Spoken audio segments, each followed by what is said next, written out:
Okay,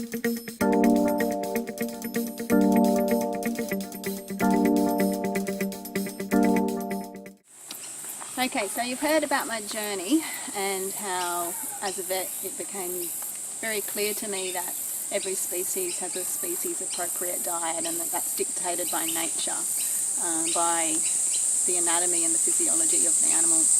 And so I thought we'd talk a little bit more about the anatomy and the physiology of a human and how that compares to carnivores, omnivores, and what are we actually set up to eat? What are we? So if you think about a carnivore, let's start with that, a dog or a cat or a lion, they have very long, sharp canine teeth. All of their teeth have got immense roots that are in some places longer than the crowns of the teeth. They're sharp and pointed for cutting and tearing at tissue and puncturing through the throats of their prey.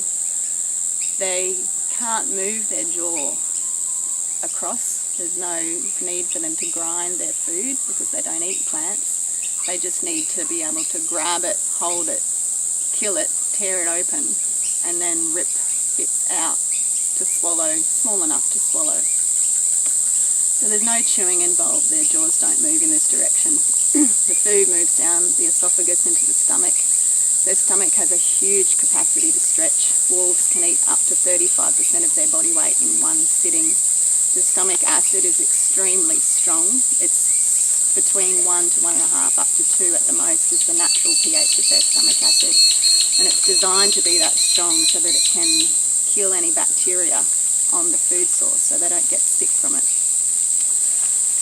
It's also that strong so it can break down the proteins. Most of the digestion in the carnivore happens in the stomach. So the food sits in there for quite a long time in that high acid environment.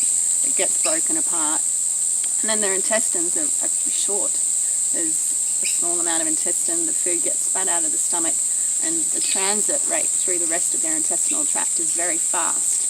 The reason for that being there's basically dead, rotting carcass in their stomach, and if that stays in their body for a long time, it's going to rot. It's dead tissue. And so that rotting process releases toxic substances, and they need to get that out the other end. They don't have a large colon. They've got big claws on their hands. They're built for speed. They're not built for endurance. They're not designed to have to track food over long distances and look for food while they're going through a jungle. They're designed to move slowly, spot a prey, and then move quickly in order to catch and kill it. So then think about our anatomy. We've got these flat teeth that are designed to grind, and our jaws move in this direction like a cow. We have canine teeth, but are they sharp enough to puncture through the jugular vein of a prey animal? Can you tear open the flesh of an animal with your teeth? Try it and see. It's impossible. Without any tools, we can't just grab a rabbit and rip it open and eat it. And do you actually find that appealing in the first place? It just doesn't make any sense when you think about it on that level. So we grind the food, goes down the esophagus into the stomach. Doesn't stay in the stomach for as long as it does in a carnivore. It's moved into the intestinal tract. There's huge amounts of enzyme secretions that start in the mouth. We've got salivary amylase. We're designed to chew our food for a long time, and the digestive process starts there. And then the pancreas spits out more enzymes to try and that the breakdown process continues while it's in the duodenum in the intestinal tract, and we've got really, really long intestines.